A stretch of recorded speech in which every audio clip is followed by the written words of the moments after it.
I want to hear about Brent's topic. Brent, what topic are you bringing to the round table today? I am bringing to the round table controllers. They're one of the most well, they're actually the conduit to which everybody plays their games. What are the best controllers? I just want to talk about what everybody is their personal favorite controller, what everybody kind of thinks is the best controller. What's the worst controller, which I think will be a interesting topic, So do you want interesting to start talking with the point. best or the worst? I want to talk about the worst because Okay. up until recently, like, so I've just to fill everybody in, I've got a PlayStation 4. I've also got a Wii U, which I don't play as much as I kind of think I want to. Had a PS3, had a Wii before that. I have not really owned any any Xbox things, but up until really recently, when I got my PS4, I thought the PS3 controller was fine. Like I didn't think it was great. I didn't think it was better than the Xbox 360 controller. But when I got my PS4, I played my PS4 for like 3 months, and then I was like, oh, let me visit this game that I had on my PS3 again. And I picked up my PS3 controller, and man, all these other guys are right. The PS3 controller is just a heap of shit. It I just had that feels so light. exact same experience. I was just like, wait a sec. They're structurally like they look the same. Like what the hell? Like why is it so much better? Yeah. It's just like the PS4, like the arms tilt out more, so it like fits in your palms nicer. It's a heavier controller. But like, yeah, let's talk about the worst controllers. For me, it's the Wii U Fisher Price Leap Pad controller You because don't like I the fucking gamepad? no. I like the idea of the gamepad. I think it's a neat idea, but there's so much that I dislike about it. It's the it's not even the size of it. It's that so Mine one of the is things that really bothers me is the fact that the sticks are above the the are above the input buttons. They're above like yeah. I do dislike that. I, Because usually if you need to accept something, it's X. In most traditional games, or in some games it'll be for Nintendo games it'll be like A or something. But you it just seems like so much more of a further distance, which doesn't make that much of a difference.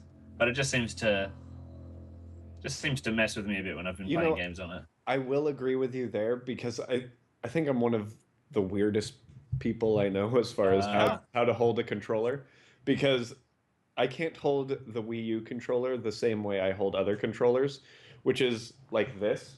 Jesus I Christ, Oh man. have my god, That's you're law. weird.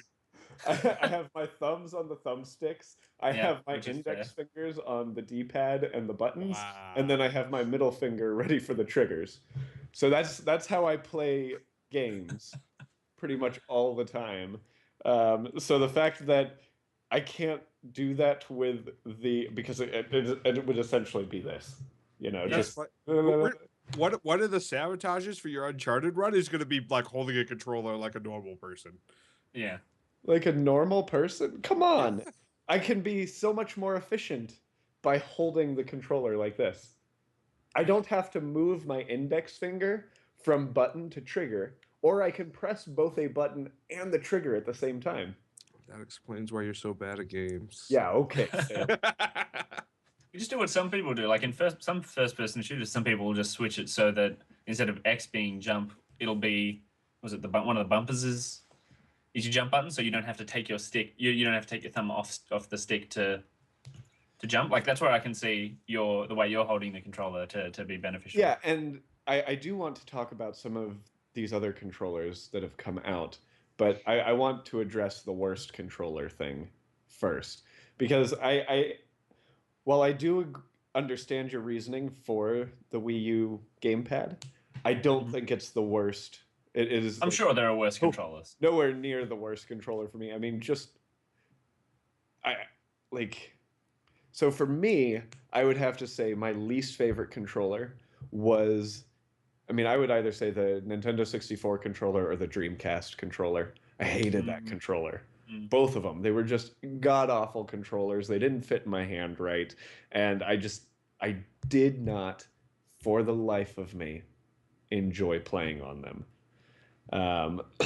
So that's my least favorite. Sam, what's yours?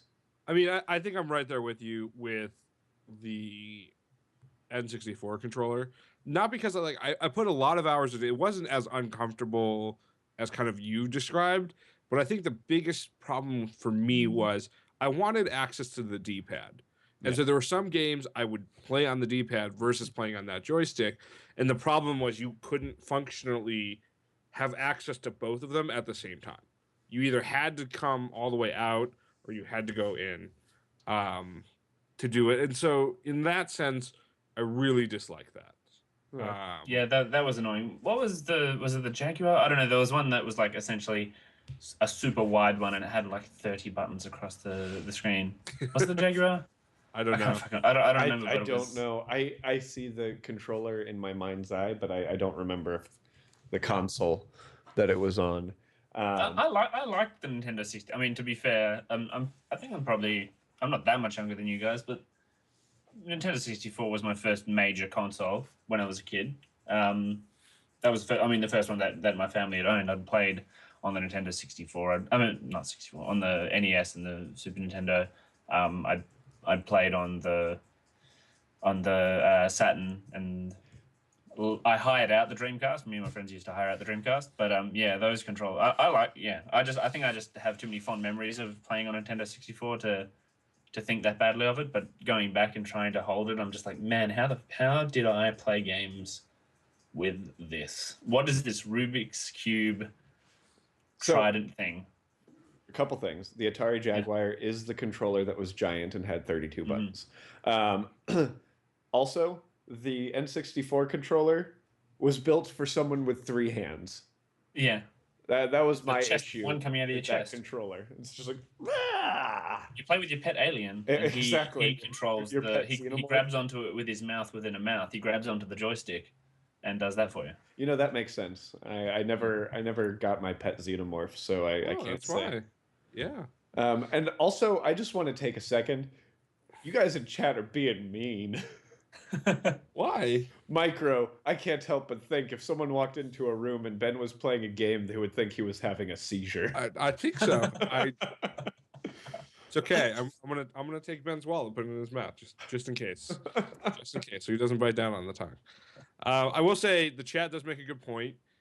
So there are some votes about the Kinect being the worst controller, which makes you the worst controller. I don't know if I agree with that. I think the Kinect was widely misused or underutilized. I think like it falls into the realm almost of the PlayStation Move controller. Yeah. I don't know if any of you guys used it or got it or whatever, but I just remember it being, in my mind, it was one of the coolest implementations of a controller.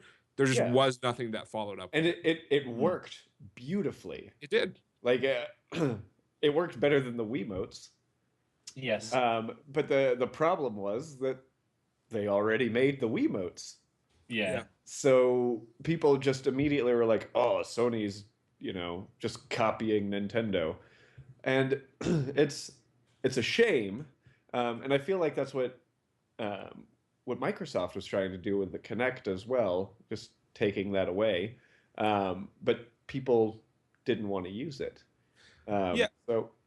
I mean, I kind of don't know if you remember right around when the Move came out, and like there were people who were playing, and this was when like 3D was still like a thing. Mm-hmm. People were playing Killzone with a full gun with the Move attached. Sharpshooter, that's right. Yeah, and 3D glasses. I was like, that's so cool. I never got to ever play that, but I thought that was cool. And then apparently there were supposed to be games where like you would play with a regular controller, but you could pull your sidearm out, which was the Move controller attached to a gun, and shoot things. Oh, that's kind of neat. And I think that probably never really took off, but I'm like, that would be so cool. That would be really cool. Like I would get one just to do that. Mike in the chat makes a good point. The Move support for Heavy Rain, which is what I played with the Move with. Really? Yeah. More. No, I thought Heavy Rain implemented it incredibly well. Like those kinds of games worked really well with it. And I have a feeling we're going to see the Move come back with the Morpheus, which Morpheus, PlayStation VR. They changed it, didn't they? Did they? Yeah, like that. Isn't it officially just called PlayStation VR? Oh, whatever. Ben, I think I would buy E3 bet now.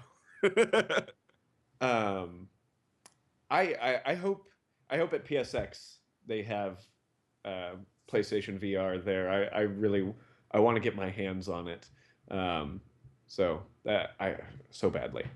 I mean, Uh, it was at PAX Oz, and every single session that was available for the public was just booked out because everybody had gotten there on the Friday and just booked their time, and it was they had like a plexiglass wall that you could watch people through, and it was you could see the screen, you could see them just walking around, and it was super bizarre because you'd see some people leaning way too far over and almost just falling right on their face. so what you're saying is the first thing I need to do when I get to PSX is find PlayStation VR and sign up for a time to see it. Yeah, I would recommend it because if it's anything like PAX Oz, they'll book out pretty quick. All right, all right. So, Because that okay. way, then you don't have to worry about everything else. You can go around and check everything else out on the floor, and then make your way back when you've booked off. When your appointed time is. Okay, let's talk. I just want to talk about another thing with controllers. There are a lot of like custom controllers you can buy. Mm. Xbox or Microsoft did an incredibly smart thing and came out with the Xbox One Elite controller. Um, I personally love the idea of the Xbox Elite controller because it's essentially the SCUF controllers just made by the first party, Yeah. which I think is awesome.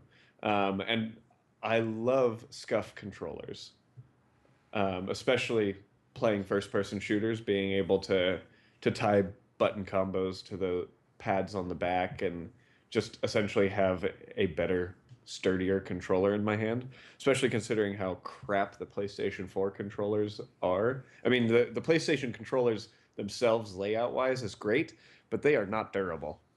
No, I don't know how fast it happened on mine, but the thumbstick things were just wearing out on like the inside corner and the bottom My left corner. thumbstick sticks, and I'll be playing Destiny, and all of a sudden start spinning around in circles, or my trigger sticks, and I'll stop pulling the trigger, but my gun doesn't stop firing, which is horrible when you're using Touch of Malice and your health is going down. Yeah. Just so you know.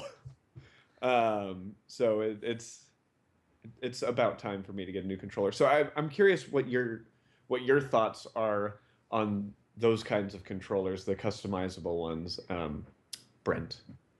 I think they're super cool. I think it's a really neat idea to give people a bit more of identity. Like I always like that kind of thing, that customization for your console or for your controller. I like ones that it helps you identify it because let's face it, if you're just at your house and you invite 4 friends over and you've got 4 controllers that are all black, the exact same thing, sometimes it can be a bit hard trying to figure out whose is whose. For like if your friend brings over a couple of controllers, it's always been that kind of thing. So yeah, I liked it when it was the Nintendo 64 when they had all those ridiculous types of colors, which was a first party thing. I do really like how this is a kind of a patented thing. Mm-hmm. It's a more expensive option, but I'd like from all the things that I can hear and see is that it's a really high quality version. Like I'd like for PlayStation to do that. It basically turns out to be cheaper than the SCUF with all the features. Yeah, like and the build quality is great. Exactly. Mm. And again, it's made by the first party, which I do really like.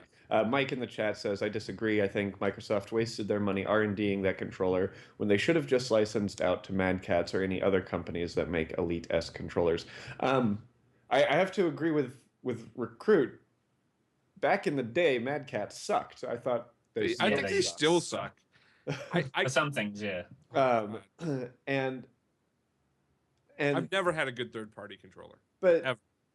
I mean, if they're better with the more expensive controllers, great. But what I like about the Xbox One is being first party. They're like Sam said, it's cheaper than. And it also legitimizes it a bit. It doesn't make people as afraid to buy them as if it were like a completely third party thing. Like people aren't as afraid of it. Yeah.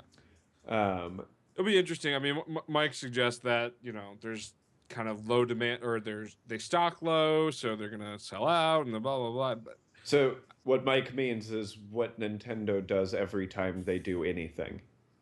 yeah, they're stupid adapters. But no, I mean the thing is, it should. Like if Microsoft is smart, they're not gonna flood the market. Who cares if they increase demand now? I don't think we're gonna get $50 versions of the Elite controller because they sat on shelves for a year.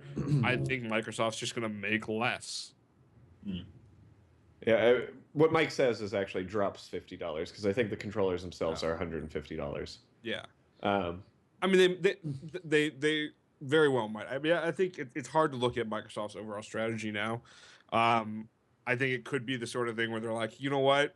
It probably doesn't cost us that much to make if we drop $50, and it means the PS4, Xbox One owner buys Call of Duty on the Xbox versus the PS4 because they have a first-party Elite controller. Mm-hmm. Maybe that's a reasonable business decision for them to make. But I still applaud them for doing it. So we are running late on the topic. I want to just talk about one more thing. And Sam, I want to exactly that. I want to talk about what you use to play video games and still manage to somehow suck at.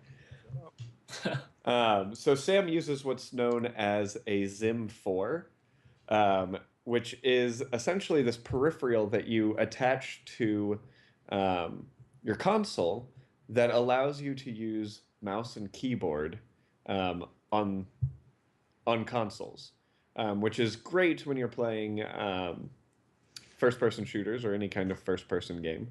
But a lot of people, on consoles don't seem to like when people use keyboard and mouse. So, Sam, tell us about the ZIM4.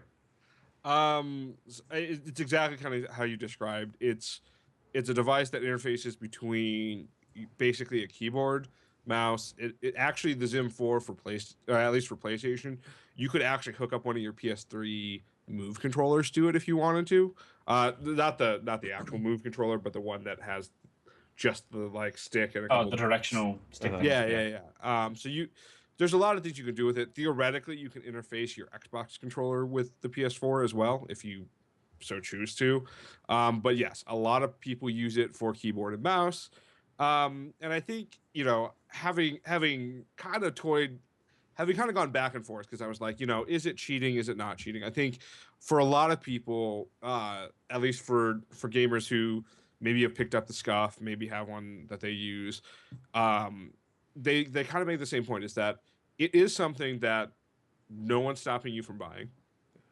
And it does provide some sort of game enhancement the same way as scuff does. Just because it's in a different format doesn't mean it doesn't advantage the player. For me, I actually pretty much only use it for Destiny. The thing is, it's not plug and play the way you'd want it to be. You have to configure things. You have to configure things like acceleration, how quickly you turn. You have to create profiles for how your character interacts when you're running versus not running. When Arkham Knight came out, I played the entire thing on a controller. I did not program my ZIM4 to do it. So I have a lot of enjoyment with it. I feel like it makes PvP more fun for me. And for a player like me, I don't get so much advantage that I just kick everyone's ass. And I think I was going to tell everyone, for Sam, it's not cheating. Trust me. I've been there. I mean, but to be honest, when I first got it, it actually made the game more enjoyable for me. And I think it still continues to do so because it gives me some level of competitive edge in an environment that I have almost none. So it's fun.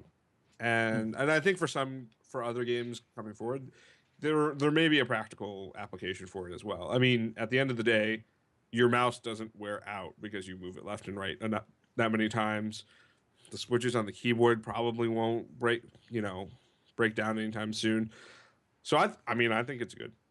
I think if you think that that's something you want to do. How do you feel about those controllers, Brent? I'm kind of half on it. On some way, I think it's I think it's cool that it exists. I think it's a really cool idea. For me, the as Sam was just explaining, having to configure everything before you start playing is one of the main reasons that I don't play a lot on PC anyway, just because, if something goes wrong, then I need to go in and troubleshoot and try and figure out, was it the controller? Was it this? Was it something in between? In some ways, I think it's a great idea.